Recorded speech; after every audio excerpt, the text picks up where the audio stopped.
कहते हैं गुरुदेव के मुख से ये वाली कारिका बहुत बार सुनी और वास्तविकता में है भी सच कि पेट हो गरम,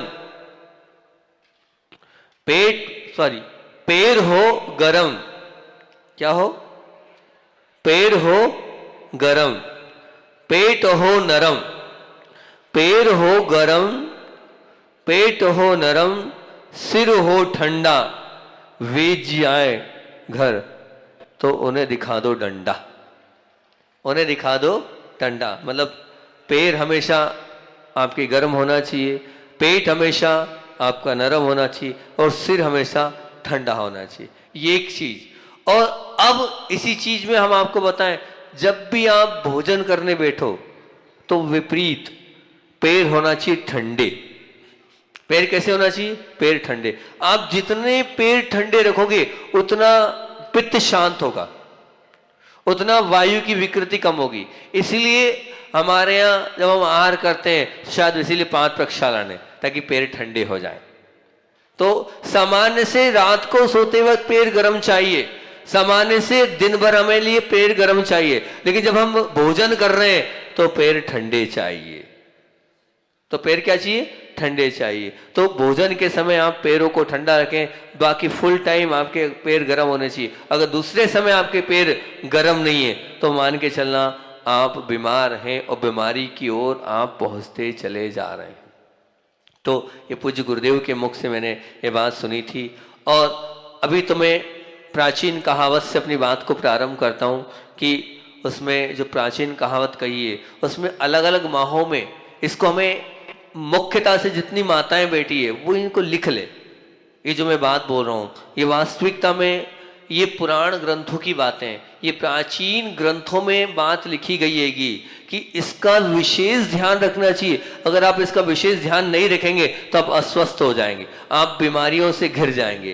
कहते हैं चेते चना वैशाखे बेल, जेठे शयन आषाढ़े खेल, सावन हर्रे भादो तिल, कुवार मास गुड़ सेवे नित, कार्तिक मूली अगन तेल, पूस करे दो दूध से मेल, माघ मास घी खिचड़ खाए, फागुन नित प्रातः उठ नहाए। क्या बोलती है महाराज जी? मैं बता रहा हूं यहां पर कि चैत्र मास, ये बातें लिख लें, इसकी डिटेल और कर दूंगा अभी हाल में, सार में भी इतना सा भी हाल बता रहा हूं कि चैत्र जब मार्च और अप्रैल होता है उस समय आपको चना जो है वो क्या करना चाहिए? चने को बहुत अच्छे चेते बैसाखे मतलब चने को खाना चाहिए। कब खाना चाहिए? चना होता है ना काला चना, वो चना खाना चाहिए आपको कब? मार्च और अप्रैल में। चैत्र मास मतलब जो महावीर जयंती वाला जो मास आता है उस मास में आपको चना स्पेशल खाना चाहिए। चने की रोटी, बिर्रे की रोटी उस समय आप खाएंगे तो आप निश्चित मान के चलना साल भर कफ नहीं बनेगा आपको, वो कफ को सुखा देगा। अगर चेते चना खाया आपने, चेत की में बिर्रे की रोटी आपने खाई, लेकिन उस वक्त कोई नहीं खाता आएगा। पर ये आयुर्वेद का सिद्धांत कहता है शरीर हमारा उस प्राकृतिक अनुसार से ये बातें करिए तो चेते चना। और अगर कोई चाहता है कि हमें कभी कब्ज ही नहीं हो, हमारा पेट ही खराब नहीं हो, हम हमेशा स्वस्थ रहें, हम हमेशा हमारे पेट में विकार नहीं रहे, तो मैं आपसे कह रहा हूं बैसाखे बेल, बैसाख मास में आप बेल को बिल्कुल नहीं छोड़ना।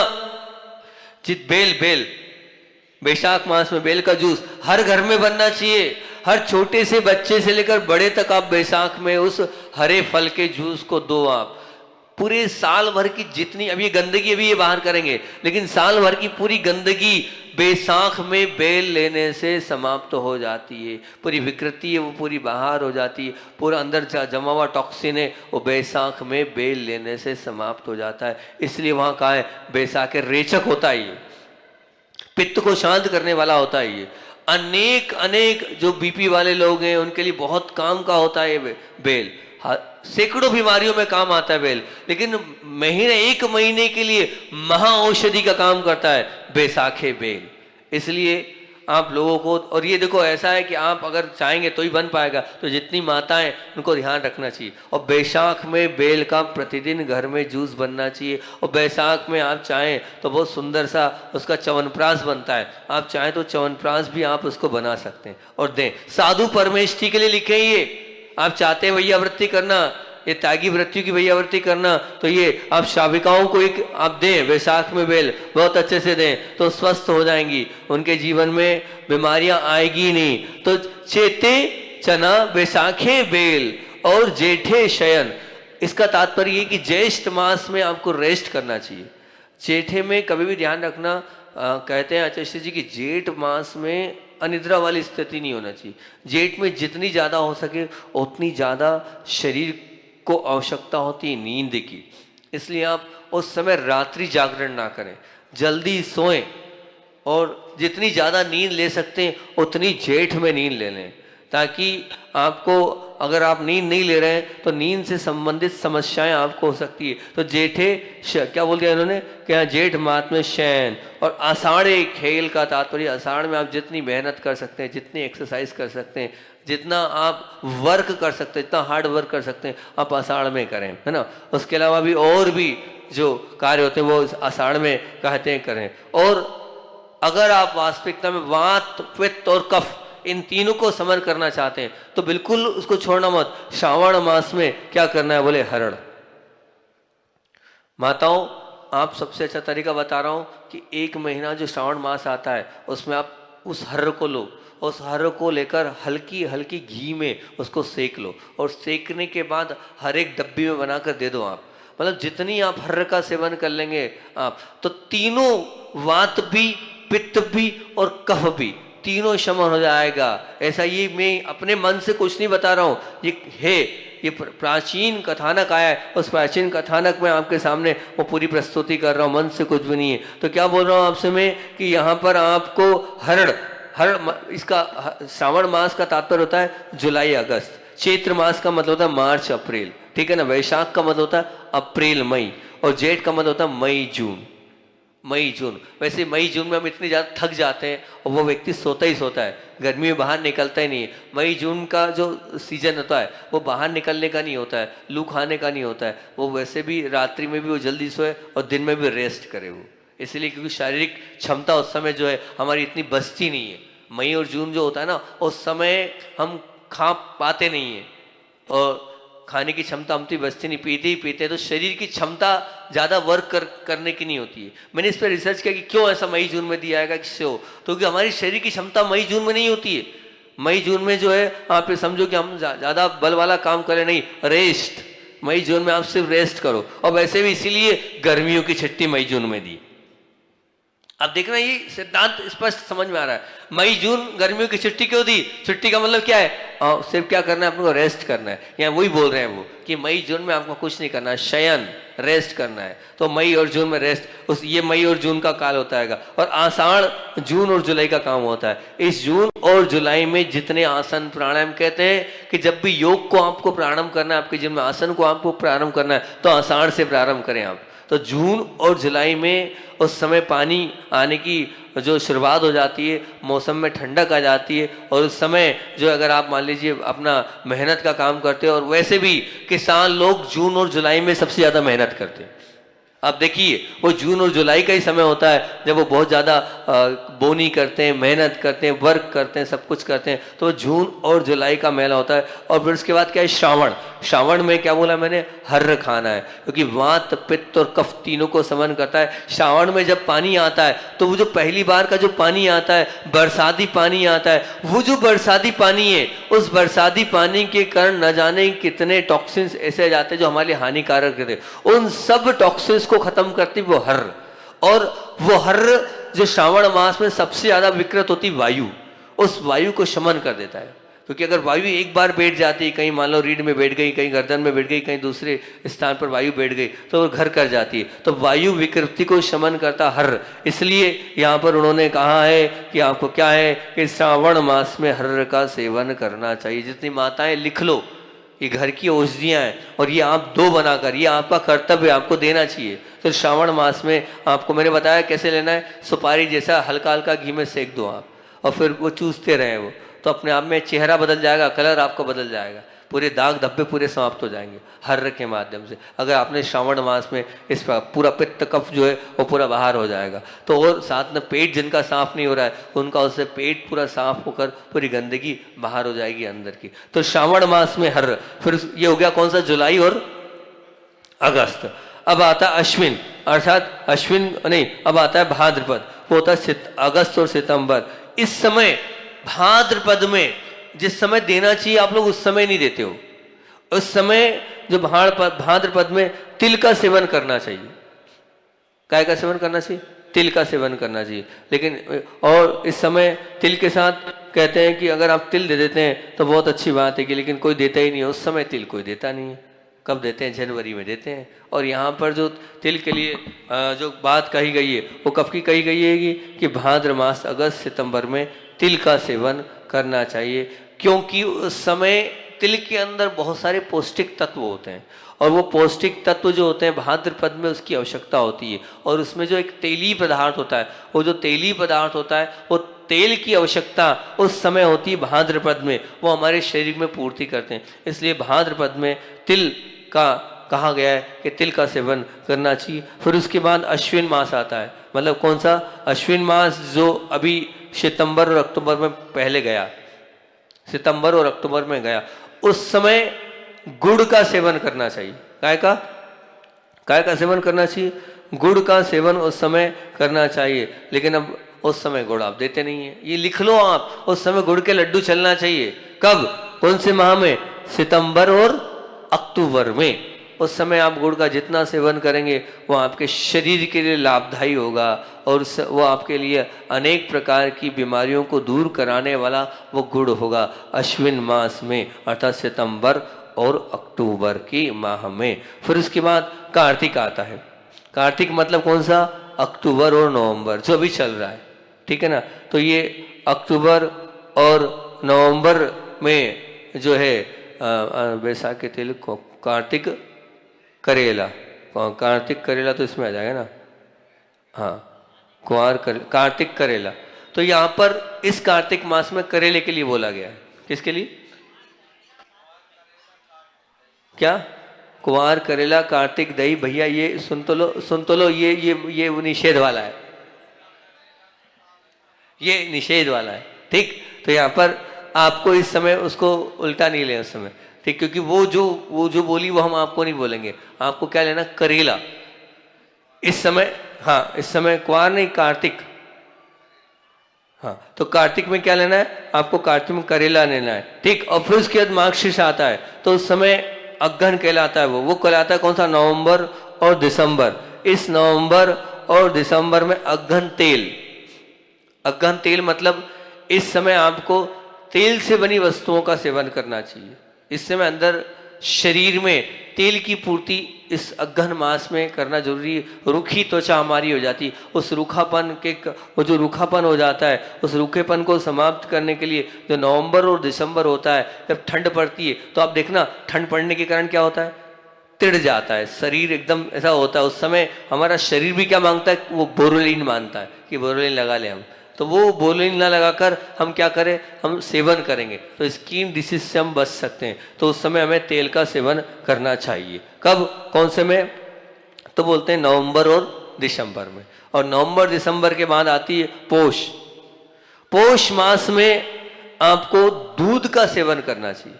जितना दूध पियोगे आप उतना अच्छा है आपके लिए। कौन सा मास? पोष मास कौन सा कहलाता है? वो कब आता है? दिसंबर और जनवरी, अभी आने वाला है। तो इस दिसंबर और जनवरी में अत्यधिक आप जितनी भी दूध की मात्रा का सेवन कर सकते हैं बहुत अच्छी बात है। आप दूध के बने पदार्थ भी ले सकते हैं। दूध से मित्रता आप दिसंबर और जनवरी में करेंगे तो पौष्टिकता बनी रहेगी। शरीर के जितने विटामिन हैं उनकी पूर्ति होती चली आएगी। शरीर के अंदर की जो कमजोरियां हैं वो दिसंबर और जनवरी में दूध लेने से होगी। और मेरा मानना ये, दूध लो तो गाय का लेना, भैंस का दूध मत लेना, देशी गाय का लेना या गिर गाय का लेना, वो ज़्यादा लाभकारी रहेगा। भैंस का दूध तो जो है वो आपको निश्चित रूप से लोगे तो सही, लेकिन पचने में भी इतना ठीक नहीं रहता है और शारीरिक हानि उससे अधिक होती है। तो यहाँ पर बता दिया पौष मास में दूध और माघ। अब हो गया कौन सा? जनवरी और फरवरी। ये जो मास है घी खिच्चड़, घी खिचड़ खाया जाता है इसमें। तो घी खिचड़ जो है घरों में बनता भी है, इसी समय बनता भी है। जनवरी और फरवरी का मास होता है, उस समय घी खिचड़ खाना चाहिए। और फाल्गुन मास में प्रातः स्नान। ध्यान रखना, अगर बीमार नहीं होना है तो फाल्गुन में कभी भी सूर्य उदय के पहले उठ जाना, सूर्य उदय के बाद मत उठना। सूर्य उदय के पहले उठ जाना फाल्गुन, मतलब कौन कौन सा, फरवरी और मार्च में। और प्रातः सूर्य उदय के पहले स्नान कर लेना। प्रातः स्नान की बात आएगी कि हम फाल्गुन मास में प्रातः स्नान कर लें, सूर्य उदय के पहले हम स्नान करके अपने आप को पवित्र और पावन बना लें। अगर हमने पवित्र और पावन बना लिया तो बहुत अच्छी बात है। तो किस महीने में, एक ही कथानक में यहाँ पर पूरी बात बता दी, इस प्रकार से करना। इसकी डिटेल सभी और करूँगा मैं, और व्यवस्थित एक एक चीज़ की व्यवस्थित जानकारी आपको दे दूंगा। शायद आपको कहीं नहीं मिली होगी, लेकिन वो पूरी जानकारी भी दूंगा। अभी सिर्फ सारभूत में आपको बता रहा हूँ, कल इसकी पूरी डिटेल अलग अलग दे दूंगा। कॉपी पेन लेके आना, तो उसमें एक एक सामग्री में आपको व्यवस्थित लिखा दूंगा। पूरे कार्ड बने हुए मेरे पास रखें, कल मैं वो कार्ड लाऊंगा, उन कार्डों से आपको मैंने पूरा इकट्ठा करा है, उन कार्डों से आपको मैं पूरा व्यवस्थित रूप से समझा दूंगा। अब किस महीने में क्या ना खाएं, किस महीने में क्या ना खाएं, इस पर अपन चर्चा करते हैं। तो ये भी जितना जरूरी खाना है उससे ज्यादा कई गुना जरूरी क्या ना खाना है। समझे ना बात, जितना जरूरी खाना है ना उससे कई गुना ज्यादा क्या ना खाएं ये जरूरी है। तो आप पहले ये नोट करें कि हमें क्या नहीं खाना है, ये बहुत जरूरी है। नहीं तो जो नहीं खाएंगे तो निश्चित रूप से उससे और ज्यादा, खा लिया तो कोई दिक्कत नहीं, जो ना खाना है और वो नहीं खाएंगे तो उससे बीमारी, वो अगर खा लिया तो उससे बीमारी और ज्यादा बढ़ेगी। तो क्या ना खाएं, तो ये इसको हम बहुत ध्यान से लेंगे। चेते गुड़ वैसाखे तेल, तो चेते गुड़ वैसाखे तेल, जेठे पंच अषाढ़े तेल, सावन सागन भादो मई, कुमार करेला कार्तिक दही, अग्गन जीरा पूसे धना, और मागे मिश्री फागुल चना, जो कोई इतने पीरो सो घर वेद पर। मतलब जो अगर इनसे नहीं बेर करेगा तो उससे निश्चित रूप से उसको वैद्य से दोस्ती करनी पड़ेगी। तो क्या बोल रहे हैं, चैत्र मास में कभी भी गुड़ नहीं खाना, इस चीज का ध्यान रखना। गुड़ कभी 3 काल में भी, चैत्र मतलब कौन सा, कौन सा, मार्च और अप्रैल। अरे गुड़ गुड़ गुड़, चैत्र मास में गुड़ का सेवन नहीं करना। आप गुड़ चैत्र मास में खाएंगे अस्वस्थता के प्रतीक बन जाएंगे, अस्वस्थ आप हो जाएंगे। अगर आप स्वस्थ रहना चाहते हैं तो चैत्र मास में आपको गुड़ बिल्कुल भी नहीं खाना है, ठीक। और फिर वैशाखे अप्रैल मई में तेल का सेवन नहीं। माताओं ध्यान रखना, अगर आप चाहते हो कि हमारे यहाँ उसके माध्यम से, क्या बोलते हैं आजकल वो चला ना खूब ज़्यादा, वो वाली बीमारी हो गई है, कोलेस्ट्रॉल वाली बीमारी हुई है, बीपी की भी बहुत चली है। तो ध्यान रखना, ये इस बात का, वैशाख में तेल मत देना बिल्कुल। उस वक्त आप घी से अपनी सब्जियों को, दाल को फ्राई करें, पर तेल आना नहीं चाहिए 1 महीना पूरा चौके में। जैसे ही वैशाख लगे वैसे तेल को आप बंद करके अलमारी में रख देना कि नहीं, हम वैशाख में तेल से कुछ भी फ्राई नहीं करेंगे। कोई तेल की चीज़ ना, कोई नमकीन तला हुआ खाना, बाकी घी का तला खा सकते हो लेकिन तेल का तला नहीं चाहिए, निश्चित ध्यान रखना। तो तेल का बिल्कुल निषेध है वैशाख मास में, आप उसमें बिल्कुल भी यहाँ उसमें वो गड़बड़ नहीं करना है। तो फिर वो बीमारियों को घर करता है तेल, पर ये किसी को मालूम ही नहीं है। मेरे ख्याल से ये बात किसी को नहीं मालूम कि वैशाख में तेल नहीं खाना चाहिए, नहीं मालूम ना है, ऊपर वालों को मालूम है, ऊपर वालों को तो कुछ जानकारी नहीं। अब नीचे वाले जानते हैं, ये बोले हमें तो कुछ भी पता नहीं, और नीचे वाले नहीं मालूम। अब माताओं लिख लो, पक्का कर लो। और ये वैशाख का मैंने आपको बता भी दिया, वैशाख मतलब अप्रैल और मई, ठीक है ना। उस समय वैशाख आता है, अक्षय तृतीया का समय है ना। उस समय तेल घर में बिल्कुल, उसी समय शादी ब्याह ज्यादा होते हैं, अक्षय तृतीया के समय उसी समय तेल की चीज ज्यादा होती है, और उसी समय फिर बीमार पड़ते हैं आप। देखना वही समय होता है शादी ब्याहों का। और आप उस जो कहना चाहिए अप्रैल मई में ही खूब ज्यादा लोग तेल, अप्रैल मई में सिर ज्यादा चढ़ता है लोगों का, तेल की चीज खाई और बीमार पड़े।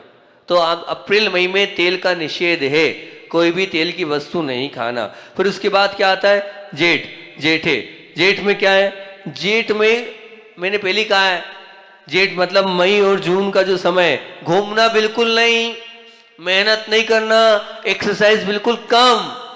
मई और जून में नो एक्सरसाइज, जितना रेस्ट उतना अच्छा। जितना आप रेस्ट करोगे उतना शरीर को लाभकारी है। तो मई और जून में घूमना फिरना बिल्कुल बंद हो जाता है, उस समय आपको रेस्ट ही करना है। इसलिए उस समय मई जून में हमने आपको क्या बताया, सोना। आलसी बनो, पूरा आलसी बनो, जितना रेस्ट कर सकते हो मई जून में करो, जितनी कम शारीरिक मेहनत, क्षमता नहीं है, इतनी धूप पड़ती है, इतनी गर्मी रहती है, शरीर में क्षमता ही नहीं ज्यादा वर्क करने की, तो हमें वर्क करना नहीं। इसीलिए तो मैंने कहा छुट्टी का समय है, वो क्या है, छुट्टी का समय है। मतलब शरीर को भी आपको मई जून में छुट्टी देना। तो घूमना फिरना जेठ मास में बिल्कुल नहीं चाहिए, मेहनत जूस जेठ मास में बिल्कुल भी नहीं करना चाहिए, बाहर घूमना बिल्कुल नहीं चाहिए। फिर उसके बाद क्या है, आषाढ़ी है ना, तो आषाढ़ में क्या है, तो बेल। अब देखना उल्टा मामला कि बैसाख में हमने कहा खूब बेल खाओ, जितना खा सकते हो खाओ, आषाढ़ में बिल्कुल नहीं खाना, जस्ट अगले महीने में। जहर है जहर, वही बेल अमृत था बैसाख में, पानी गिरा नहीं, पानी गिरता है जून और जुलाई में, कीड़े पड़ जाते उसमें। वही बेल में इतनी ज्यादा नकारात्मकता आ जाती, इतनी ज्यादा, और वो आपने अगर मान लो आषाढ़ में खा लिया तो मामला बिगड़ गया। आषाढ़ में बेल नहीं खाना, कब खाना है, बैसाख में ही खाना है। आषाढ़ के लिए उसको स्पष्ट, आषाढ़ में जो बेल टूटकर हम सुखाते वो भी मना किया है वेद्यों ने कि वो भी नहीं करना, ध्यान रखना। तो आषाढ़, एक बात और बीच में बोल दूं कि बैसाख में जब आप बेल खाओ तो ध्यान रखना दही के साथ मत खाना। अब खैर हालांकि अभी आगे बताऊं किसके साथ क्या ना खाना, वो भी एक प्रवचन पूरा कर दूंगा मैं, पर अभी याद आ गई तो ध्यान रखना, बैसाख में जब बेल खाओ तो दही मत खाना, बहुत आगे पीछे खाना, बहुत अंतर रख के खाना, नहीं तो क्या होगा, उल्टी और दस्त दोनों एक साथ हो जाएंगे, डिसेंट्री हो जाएगी। अगर आपने बेल को और दही को एक साथ खा लिया तो उसका मिश्रण ही नहीं है, वो दोनों एक दूसरे के विरुद्ध हैं। तो इसलिए आप या तो शुरू में और अंत में ले, या ले ही ना, एक ही वस्तु ले। ये तो साधु के लिए मामला बिगड़ता है कि एक टाइम खाना है तो शुरू अंत वाला मामला, मैं तो लेता ही नहीं हूँ, लेकिन क्योंकि 2 4 10 पेशेंट देख चुका हूँ मेरे सामने में संग में, तो मैंने निषेध ही कर रखा है कि जिस दिन बेल खाओ उस दिन दही मत लो, छाछ मत लो, और जिस दिन छाछ लो उस दिन बेल मत लो। तो बैसाख में मैं दही का त्याग ही कर देता हूँ, खत्म ही कहानी, छाछ का त्याग कर देता हूँ। तो यहाँ क्या हो गया कि आषाढ़ मास में क्या नहीं लेना है, बेल नहीं लेना है। और श्रावण, देखो ये माताओं आप त्याग कर दो, देखो आगम भी कह रहा है, और ये आयुर्वेद भी, ये आगम की कहानी नहीं है, ये आयुर्वेद की कहानी है, ठीक है ना। ये आपको वैष्णव संप्रदाय के ग्रंथों में मिल जाएगा आयुर्वेद के, ठीक। तो अब देखो हमारा आगम, हमारा धर्म सपोर्टेड हो रहा है, जैन धर्म। यहाँ क्या लिख रहे हैं, भाद्रपद में, श्रावण में, जुलाई अगस्त में क्या, हरी सब्जी कभी नहीं खाना, ये कह रहे हैं हरी सब्जी नहीं खाना श्रावण मास में। अगर आप श्रावण मास में हरी सब्जी खाओगे आप बिगड़ जाओगे। पानी की उसमें बहुत ज़्यादा मात्रा रहती, और श्रावण मास में पानी की आवश्यकता नहीं। और सत्तू भी नहीं खाना, दोनों चीज़ नहीं खाना, ना हरी सब्जी खाना ना सत्तू खाना, इस समय निषेध है। सत्तू भी नहीं खाना है, हरी सब्जियां, हरा जितना आप घर से निकाल ही देना, कोई नींबू नहीं, कोई मिर्ची नहीं, कोई हरी नहीं, बस हमको तो महाराज जी से हरी का त्याग करना है। कब, श्रावण में, अगर आप स्वस्थ रहना चाहते हो। और पूरे 4 महीने एक चीज का और त्याग कर देना, याद आ गया फिर भूल जाऊंगा, ककड़ी। पूरे 4 महीने ककड़ी नहीं खाना, ककड़ी खाओगे मलेरिया में पड़ जाओगे आप। उस समय ककड़ी 8 महीने खा लो, मना नहीं कर रहा हूं, पर बरसात लगी ककड़ी बंद कर देना, और दिवाली हुई उसके बाद ककड़ी खाना। 4 महीने ककड़ी नहीं खाना। जो लोग ककड़ी खाते हैं उनको वायरल होता है, उनको मलेरिया होता है, उनके शरीर में बहुत जल्दी कीटाणु प्रवेश कर जाते हैं, पानी की मात्रा बढ़ती है और वो अस्वस्थ हो जाते हैं। तो ककड़ी मत खाना। तो क्या बोल दिया हमने यहाँ आपको बोल दिया आएगा कि श्रावण मास में हरी सब्जी और सत्तू आदि नहीं खाना, ककड़ी नहीं खाना। फिर भाद्र मास में, मतलब अगस्त सितंबर में, छाछ का देखो 2 चीजें, दही अलग है, छाछ अलग है। आप इसमें छाछ, जो छाछ मतलब जो मटके बनता है ना, वो वाला छाछ जिससे मक्खन निकलता है, दही निकल जाता है। तो आप कभी भी ध्यान रखना, इस समय छाछ आप खाओगे टॉन्सिल्स बढ़ जाएंगे, छाछ आप लोगे आपको बुखार आएगी ही आएगी। तो भाद्रपद अर्थात अगस्त सितंबर में छाछ मही का पूरी तरीके से त्याग होगा, आप उसको बिल्कुल भी सेवन नहीं करना, नहीं तो अनेक प्रकार की बीमारियां आपके घर कर जाएगी।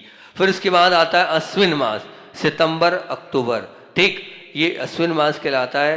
अब इसमें करेला नहीं खाना, ध्यान रखना, कुवार करेला, कार्तिक दही, उस समय नहीं खाना। और कार्तिक में करेला खाना है, भैया कोई कह रहे थे ना, तो कुवार में करेला नहीं खाना। यहाँ पर क्या लिखा कि ये अश्विन मास जो कहलाता है, इस अश्विन मास में आपको सितंबर अक्टूबर में करेला बिल्कुल भी नहीं खाना। ये करेला आपको, यूं तो करेला औषधि का काम करता है, लेकिन अगर इस समय खा लिया इतना पित्त बढ़ेगा, इतना पित्त बढ़ेगा कि उससे मैंने खुद ने देखा। एक बार एक मैं दे दिया था, पूरे शरीर में छाले पड़ गए। पूछा हुआ क्या, तो बोले भैया करेले की सब्जी। एक बार में, हाँ आपसे मैं पूछता हूँ, मेरी बात सुनना, मैं आपसे पूछता हूँ, बार बार पूछता हूँ, सबसे पूछता हूँ, मान लीजिए गोली हम कितनी सी लेते हैं? इतनी सी। अब इतनी सी में अब दर्द पूरे शरीर का ठीक होता ना। अब आपने मान लीजिए एक ही दिन करेला खा लिया कुंवार में, तो गए काम से, गए, कहानी खत्म हो जाएगी आपकी। तो कुंवार करेला कभी नहीं खाना, ध्यान रखना, गलती से भी नहीं खाना, बिल्कुल हटा देना। नहीं तो निश्चित रूप से ऐसा पित्त बढ़ेगा कि वो जिंदगी भर आप परेशान हो जाओगे उस कुंवार के करेले से। तो कुंवार करेला, कार्तिक दही, कौन सा कार्तिक मतलब जो था, कौन सा हो गया, अक्टूबर और नवंबर में दही और दही से बनी वस्तुओं का निषेध है। उन वस्तुओं का सेवन आप नहीं करना। कब करना नहीं है? कार्तिक में। कुछ भी हो जाए, कार्तिक मास में आप दही का सेवन नहीं करेंगे, है ना। लिख रहे हो ना, मानोगे ना मेरी बात को कि नहीं मानोगे? मानोगे, मान जाओ तो अच्छी बात है, नहीं तो फिर जाओ तो आप ही बीमार पड़ोगे, मेरा क्या जाना है। कार्तिक दही। कार्तिक के बाद क्या आता है? मार्गशीर्ष, मतलब कौन सा होता है? अग्गन। अभी प्रेजेंट में क्या नहीं करना है? अपनी माताओं ध्यान रखना, अपने घर से डब्बा अलग कर देना। कार्तिक में इसमें जो है आपके अग्गन ही बोलते हैं ना इसको, अग्गन बोलते हैं ना, अग्गन ही बोलते हैं, मतलब अभी नवंबर दिसंबर में जीरा बिल्कुल नहीं। तो हमारा कहना ये, इस महीने में माताओं जीरे के डब्बे को उठाकर रख देना, अलमारी में बंद कर देना। गलती से भी जीरा मत खाना, निषेध कहाँ है इस माह में जीरा खाने के लिए, ठीक। उसके बाद क्या है? तो उसके बाद आता है इस माह, ध्यान रखोगे पूनम दीदी, जीरे को ध्यान रखियो, अब हमें बीमार मत करियो, ठीक है। तो अब उसके बाद क्या बोल रहे हैं? अब आगे बोल रहे पौष मास। अगले महीने में क्या करना है? पौष मास मतलब इसका भी ध्यान रखना।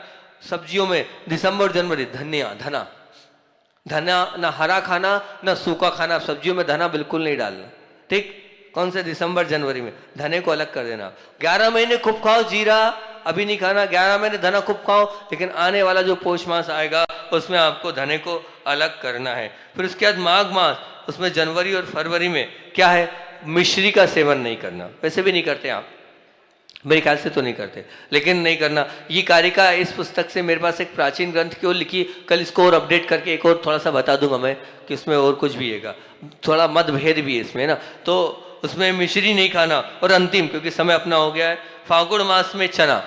अब वही चना, चेते चना, लेकिन फागुन में मत खाना, ध्यान रखना। उस समय मना किया आएगा, उस समय आप खा लोगे फागुन में तो उसको ठीक नहीं कहा गया। तो ये पुरानी कहावत मैंने आपके बीच में रख दी। अब कल आप कॉपी पेन लाना, डिटेल में इसको बताऊंगा कि चैत्र मास में क्या खाना और क्या नहीं खाना। ये तो एक दो वक्तव्य से बता दी, जो मेरे पास कार्ड रखे मैं आज लाना भूल गया, मैं वहां से बुलवाऊंगा, उस मंदिर में रखे हैं तो वहां से मेरे कार्ड बुलवाऊंगा। उन कार्डों से जो मैंने इकट्ठा किया है वो आपके सामने 12 महीने की कल जानकारी दूंगा। फिर आने वाले समय में कौन सी बीमारी में कौन सा अनुभूत मेरे पास जो उपचार रखा है वो उपचार आपको बताऊंगा। 1-2 मिनट लेट हो गया मैं, इसके लिए क्षमा चाहता हूँ। इतने ही रखते हैं। बोधि समाधि परिणाम सदृश आत्मोपलब्धि शिष्यों की सिद्धि चिंतामणि चिंतित वज्ञाने तावद मानस वासुदेवी।